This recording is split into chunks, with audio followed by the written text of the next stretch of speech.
दोस्तों इस वीडियो पे हम बात करेंगे आप लोग इंग्लिश पेपर को किस प्रकार से पास कर सकते हैं, क्योंकि अब आपके पास बिल्कुल अंतिम समय है, ज़्यादा टाइम अब आपके पेपर में नहीं बचा हुआ है। और ऐसे में काफ़ी ज़्यादा कमेंट आ रहे हैं कि भैया इंग्लिश में पास होने का कोई तरीका बताइए।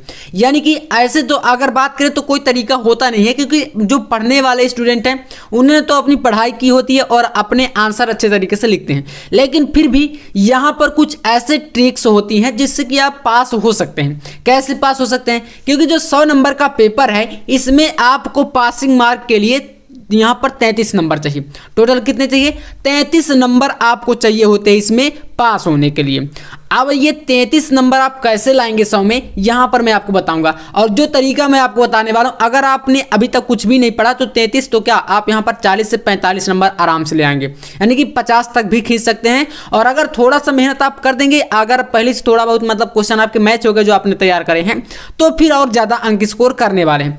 तो चलिए जानते हैं पास होने के लिए कौन कौन से टॉपिक आपके लिए इंपॉर्टेंट होंगे। देखिए ये आपका प्रीवियस ईयर का पेपर देख सकते हैं यहाँ पर, है ना। 2024 हमने पहले कर दिया, लेकिन पेपर आपका ऐसे ही पैटर्न पर आने वाला है।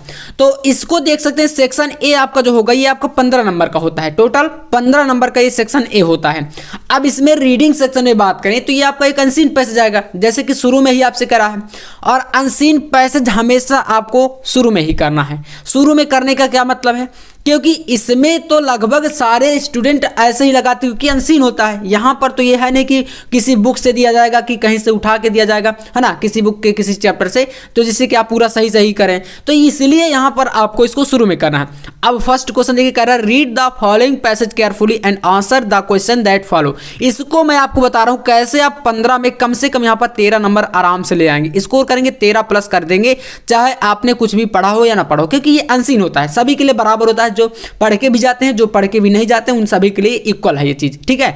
तो चलिए इसको करते हैं। हमारे पास ये देख सकते हैं कॉपी है, इसी कॉपी पर चलिए हम लोग इसका करते हैं सॉल्यूशन। तो देखिए एक चीज हमेशा याद रखिएगा, आप कॉपी को कैसे लिखते हैं, भले आपने तैयारी बेहतर नहीं करी है, जो टॉपर स्टूडेंट भी होता है अगर वो कॉपी को अच्छे तरीके से नहीं लिखता है इंग्लिश की, तो फिर वो 100% अच्छे नंबर नहीं ला सकता। बिल्कुल भी कोई भी एग्जामिनर आपको अच्छे नंबर नहीं देंगे। तो शुरुआत कैसे करनी है? देखिए पूरे आपको नंबर जो पूरा का तरीका होता है लिखने का, वो तरीका आपको हमेशा अप्लाई करना है। जैसे यहाँ पर आप पहले कौन सा करें, तो सेक्शन ए करें, तो आप इसमें शुरू में यहाँ पर डालेंगे सेक्शन ए रीडिंग, ठीक है। तो इसमें आपको लिखना है सेक्शन, जैसे मैं आपको बताता था वैसे ही करते जाना।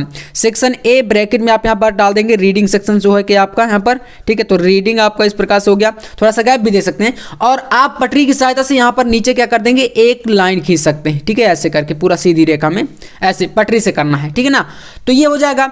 अब इसके बाद हमारा फर्स्ट यहाँ पर प्रश्न है, ठीक है ना, पहला क्वेश्चन। तो पहले का आंसर लिख रहे हैं तो हम यहाँ पर डाल देंगे आंसर नंबर 1, ठीक है ना, आंसर नंबर 1 इस प्रकार से हो गया। इसके नीचे आप कर दीजिए लाइन। अब इसके जो क्वेश्चन दिए गए हैं, देखिए जैसे कि पैसेज आपके सामने है पूरा, इसमें देखिए व्हाट एवर योर टास्क में be concentrate your whole mind upon it throw into it all the energy of which you are capable. देखिए पूरा पढ़ना है, इसके बाद आना है क्वेश्चन पर। 3 नंबर का क्वेश्चन आप इसमें कैसे लाएंगे? 3 नंबर बहुत ही बेहतरीन तरीका है। क्वेश्चन कह रहा है how should we do our task. हम अपने टास्क यानी अपने कार्यों को कैसे पूरा कर सकते हैं? तो यहां पर इसी में देखिए कह रहा है कि व्हाट एवर योर टास्क में बी कंसंट्रेट। अगर आप अपने पूरी माइंड को, है ना, whole mind upon it throw into it all the energy, अपनी पूरी ऊर्जा को, अपने पूरे माइंड को अगर किसी कार्य में कंसंट्रेट करते हैं, स्थिर करते हैं, तो आप आराम से किसी भी कार्य को कर सकते हैं। तो अगर आप देखिए इसको लिखना चाहते हैं आंसर, जैसे इसका हम लोग चलिए आंसर डालते हैं। ए नंबर क्वेश्चन है ना, तो ए नंबर यहाँ पर आप डालेंगे इसका, यहाँ पर इस प्रकार से ये लिखने के बाद आप इसमें डाल देंगे यहाँ पर ए, ठीक है ना, डायरेक्ट आपको ए डाल देना। अब इसको नीले पेन से लिखेंगे, तो आप चाहें तो इसको उतार सकते हैं, क्वेश्चन वर्ड हटा देना है, जैसे व्हाट हो गया, हाउ हो गया, इस प्रकार की व्हेन हो गया, हाउ हो गया, ऐसे वर्डों को आप हटा देंगे, क्योंकि आंसर में ये सब क्वेश्चन वर्ड तो लिखे नहीं जाएंगे, है ना। तो डायरेक्ट आप इसको लिख सकते हैं, जैसे कि यहाँ पर कैसे हम कर सकते हैं, तो इसको हटा देंगे हाउ शुड को, और इसके बाद यहाँ पर लिखना स्टार्ट करेंगे वी शुड। यहां से देखिएगा वी शुड कॉन्सेंट्रेट, इसी वर्ड को मैच कराना है ना, तो यहां पर लिखेंगे कॉन्सेंट्रेट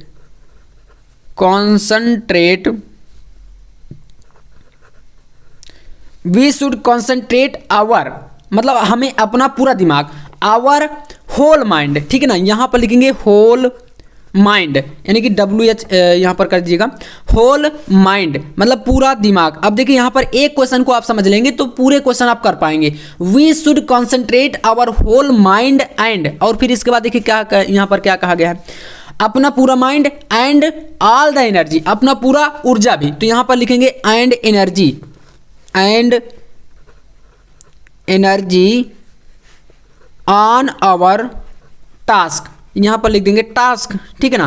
तो इतना आंसर लिखने पर मिल जाएगा 3 नंबर। मतलब क्वेश्चन ने आपसे कहा कि आप कैसे किसी भी कार्य में सफल हो सकते हैं, तो आपने बता दिया कि अगर हम मतलब थोड़ा सा काट पीट के लिखना है, ऐसा नहीं कि पूरा पूरा उतार दें, वरना एग्जामिनर समझ जाएंगे कि आपने पूरा उतारा है तो आपने कुछ इसमें अपनी वैल्यू को ऐड नहीं किया है। तो हमें अपनी वैल्यू को भी थोड़ा सा ऐड करना पड़ेगा जिससे कि लगे कि हाँ आपने कुछ किया है इसमें। तो इस प्रकार से आंसर आप इसका दे सकते हैं कि हम अगर पूरा अपना दिमाग और अपनी पूरी ऊर्जा को किसी भी कार्य में कॉन्सेंट्रेट स्थिर करते हैं, है ना, तो हम अपने टास्क में 100% सफल हो सकते हैं। इसी प्रकार से अगले क्वेश्चन है कि when shall we never fail, हम किस प्रकार से कभी भी फेल नहीं हो सकते हैं। तो यहाँ पर अगर आप देखेंगे इसमें बताया गया है कि see to it that you rise by study climbing you will never fail, है ना। इस प्रकार से मतलब अगर हम लगातार प्रयास करते रहें, लगातार किसी भी ऊंचाई पर अगर हम जाना चाहते हैं तो चढ़ना प्रारंभ करते रहें तो हम 100% इसमें सफल हो सकते हैं। जैसे इसका भी आंसर मैं आपको बता देता हूं, बी नंबर का। तो यहां पर आप डालेंगे इसमें वी, है ना। अब देखिएगा इसके बाद यहाँ पर बी नंबर का क्या लिखना है, मैंने बताया कि आपको इसमें थोड़ा सा वैल्यू ऐड करना है। अगर आप पूरा का पूरा उतार के आएंगे तो हो सकता है नंबर कट जाए, मतलब कि अगर 3 नंबर का है तो 2 नंबर भी आपको मिल सकते हैं, फिर भी मिलेंगे, ऐसा नहीं कि मिलेगा नहीं, मिलेगा, लेकिन अगर थोड़ा सा वैल्यू ऐड कर देंगे तो 3 में 3 मिलेगा, भले आप छोटा सा लिखें। तो जैसे इसका आप यहाँ पर लिखेंगे कि when shall we never fail, मतलब हम कभी भी कैसे फेल नहीं हो सकते, तो इसको लिखेंगे वी, मतलब कि हमारे बारे में कर रहा है, तो वी शैल, है ना, we shall never fail, never fail मतलब हम कभी भी नहीं गिरेंगे, है ना, मतलब फेल नहीं होंगे या गिरेंगे नहीं। We shall never fall if we rise by, अब यहाँ पर क्या कर रहा है, we rise by study climbing, है ना। तो बाई इसी के वर्ड लेना है, ऐसा नहीं कि कहीं बाहर से आप लेंगे, इसी के स्टडी क्लाइंबिंग मतलब कि लगातार अगर हम चढ़ना प्रारंभ रखेंगे तो हम कभी भी नहीं गिर सकते, ना फेल हो सकते, ठीक है ना। तो इस प्रकार से आप इसका आंसर बना देंगे। ये हो गया हमारा दूसरा आंसर। ज़्यादा कुछ यहाँ पर आपको नहीं करना कि आप कहीं बाहर से कुछ चीज़ें लाएंगे, ऐसे ही सारे क्वेश्चन को आप करते जाएंगे, बाकी का पूरा पैसेज आपके सामने ही ऐसे ही आपको पूरा करना है। अब जब बात आती है यहाँ पर इनकी सेक्शन से की, क्योंकि इसमें तो देखिए आप यहाँ पर थोड़ा बहुत तो लिखेंगे वैल्यू को ऐड करके, जैसे कि मान लीजिए इंपॉर्टेंस आप गेम लिख रहे हैं, गेम के बारे में लिख रहे हैं, योर एम इन लाइफ अपने जीवन का उद्देश्य के बारे में लिख रहे हैं, तो क्या क्या चीज़ें इसमें ऐड करेंगे आप इसमें लिख सकते हैं। खेलों का महत्व क्या है, सबसे पहले खेल मतलब होता क्या है, तो इसके बारे में आप यहाँ पर हेडिंग बाई हेडिंग भी लिख सकते हैं आर्टिकल को, चाहें तो बिना हेडिंग के भी लिख सकते हैं, कोई दिक्कत नहीं आने वाली। आपसे कोई मतलब काफ़ी सारे लोग कहते हैं ना कि बिना हेडिंग के लिखने पर नंबर ज़्यादा मिलते हैं, ऐसा नहीं है। आप इसके पहले जैसे कि वो तैयार कर लीजिएगा, जैसे कि इंपॉर्टेंस ऑफ गेम पर आप लिख रहे हैं तो यहाँ पर थोड़ा ध्यान दीजिएगा। यहाँ पर जैसे आप इसमें पहले तो सफाई के साथ आपको सेक्शन भी डालना है यहाँ पर, ठीक है। तो यहाँ पर आप डालेंगे क्या, सेक्शन बी डाल दीजिएगा।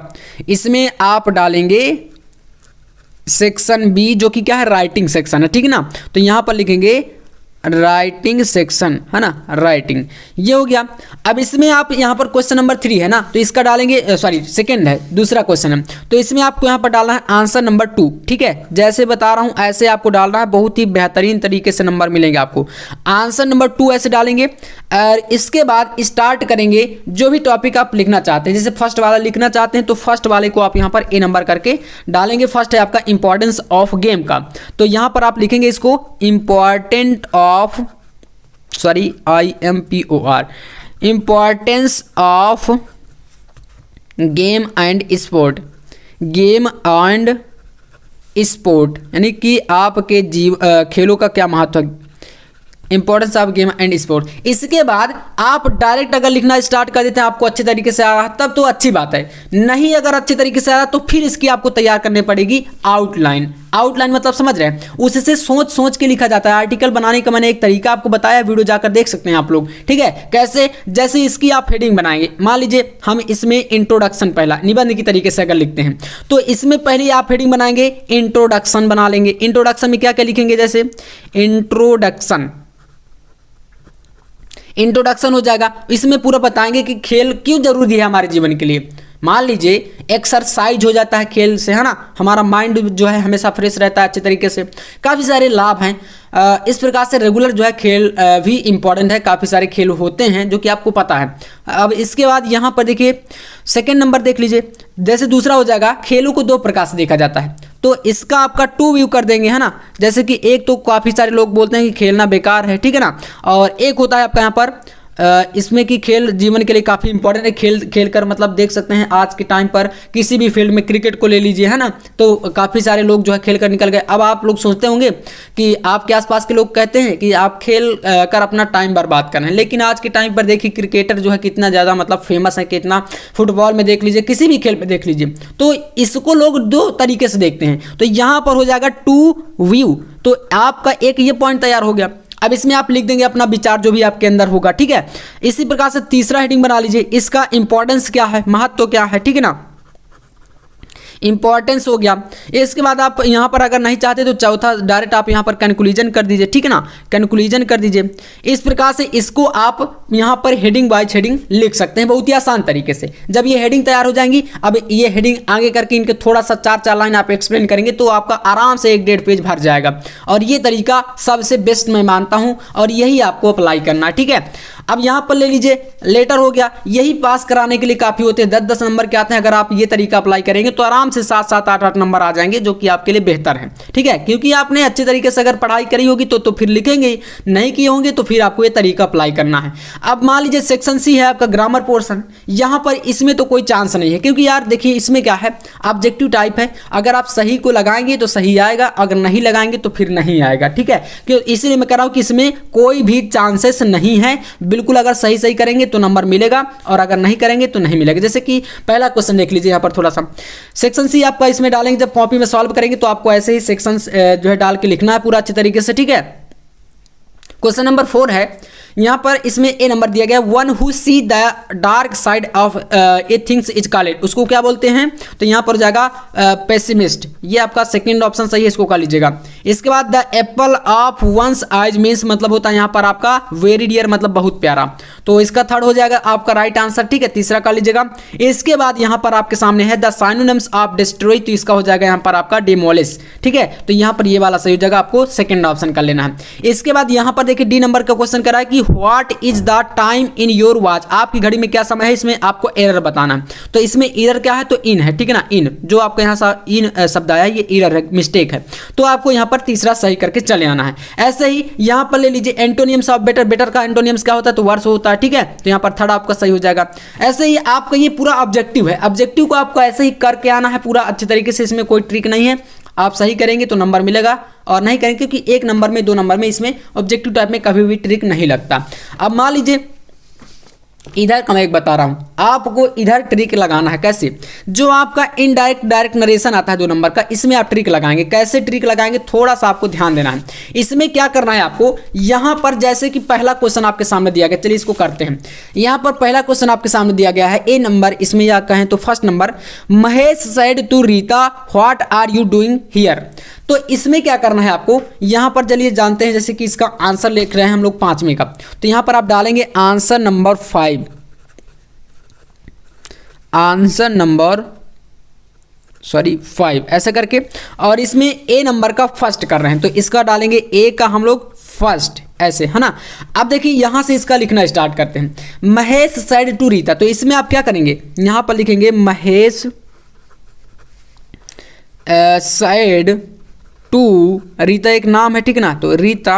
अब यहाँ पर आपको कॉमा, डबल इन्वर्टेड कॉमा जो लगे होते हैं, इसमें अगर सिंपल सेंटेंस आपको देखने को मिलेगा, तो आप अगर सिंपल भी ना मिले तो अगर मान लीजिए आपको समझ में नहीं आता तो फिर एक ही तरीका आपको करना है, इन दोनों को बीच के यहाँ जब इनको हटाएंगे कॉमा को, तो यहाँ पर दैट लगा देना और पूरा आप उतार के चले जाइएगा। दैट लगाने के बाद आप लगा दीजिए what are you doing here, बस इतना उतार दीजिए पूरा का पूरा, आपको सही हो जाएगा, नंबर मिल जाएगा। और अगर मान लीजिए पूरा थोड़ा बहुत मिस्टेक भी होगा कहीं पर चेंज करने में, तो 2 नंबर में 1 नंबर तो आपको दे ही देंगे। इस तरीके से आपको इसको जोड़ के चले आना है। अब वाक्य को पहचानना पड़ेगा, वाक्य किस हिसाब से कैसे है, ये सब चीजें, ठीक है ना।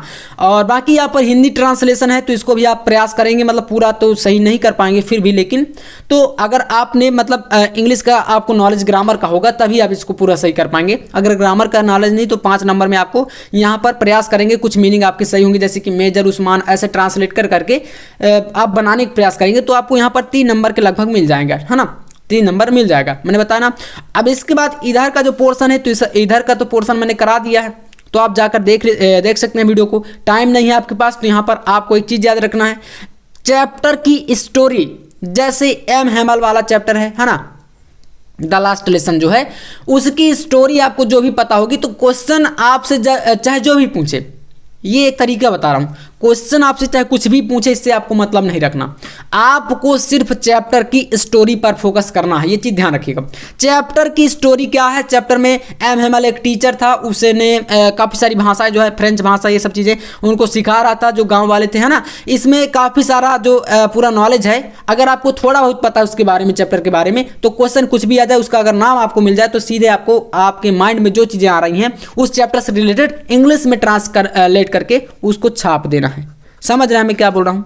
ऐसे करके आएंगे तो यार नंबर मिलने का 100% चांसेस, क्योंकि 4 नंबर का तो क्वेश्चन है, इसमें 3 या 2 नंबर आराम से आपको मिलेगा, ये चीज़ याद रखिएगा। तो इसीलिए काफ़ी सारे बच्चे क्या करते हैं कि भैया क्वेश्चन नहीं आ रहा तो पूरा का पूरा उसको छोड़ के चले आते हैं, ये चीज़ें ध्यान रखना है, ऐसी मिस्टेक कभी मत करना, ठीक है। अब जैसे और भी काफ़ी सारे क्वेश्चन हैं, what did Gandhi ji do for Champaran, Gandhi ji Champaran में क्या कर रहे थे, है ना। ऐसे तो अब आपको पता नहीं है तो आप लिख देंगे अपने से बना के कि चंपारण में गांधी जी क्या कर रहे थे, आंदोलन चल रहा था, दुनिया की चीज़ें जो भी हैं, इंग्लिश में थोड़ा सा आप लोग मतलब कि प्रोटेस्ट वगैरह इंग्लिश ट्रांसलेट करके ऐसे आपको लिख देना है, ठीक है ना। अगर आएगा तो फिर तो करेंगे ही, कोई दिक्कत ही नहीं, बोलेंगे सर जी, है ना। और अगर नहीं आएगा तो फिर ये चीज़ें अप्लाई करिएगा, है ना, तभी ये आप इंग्लिश में थोड़ा सा अच्छा कर पाएंगे। और जो 33 नंबर का सपना है, इसको तो आप बिल्कुल ख़त्म करके यहाँ पर आएंगे आप 50+ में, है ना। और इंग्लिश में भैया 50+ नंबर अगर बिना पढ़े मिल जाए तो काफ़ी बड़ी बात है, और अगर पढ़ेंगे तो फिर तो आपको ये वीडियो की ज़रूरत ही नहीं पड़ेगी, आप आराम से यहाँ पर 80-85 ले आएंगे, ठीक है ना। क्योंकि मैंने इतना टॉपिक आपको शुरू से कराया, अगर आप शुरू से जुड़े रहे हैं तो आराम से इतना तो कर ही लेंगे, ठीक है ना। तो आज का वीडियो पसंद आया तो लाइक कर देना, चैनल पर नया सब्सक्राइब कर लेना। मिलते हैं नेक्स्ट वीडियो में नेक्स्ट टॉपिक के साथ, तब तक के लिए जय हिंद, वंदे मातरम।